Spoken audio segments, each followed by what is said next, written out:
यस्यैव स्फुरणं सदात्मकमसत्कल्पार्थकं भासते साक्षात् तत्त्वमसीति वेदवचसा यो बोधयत्याश्रितान् यत् साक्षात्करणाद् भवेन्न पुनरावृत्तिर्भवाम्भोनिधौ तस्मै श्रीगुरुमूर्तये नम इदं श्रीदक्षिणामूर्तये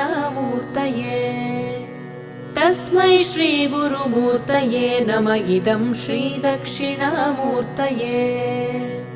नानाच्छिद्रघटोदरस्थितमहादीपप्रभाभास्वरम्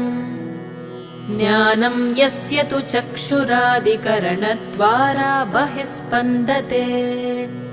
जानामीति तमेव भान्तमनुभात्येतत् समस्तं जगत्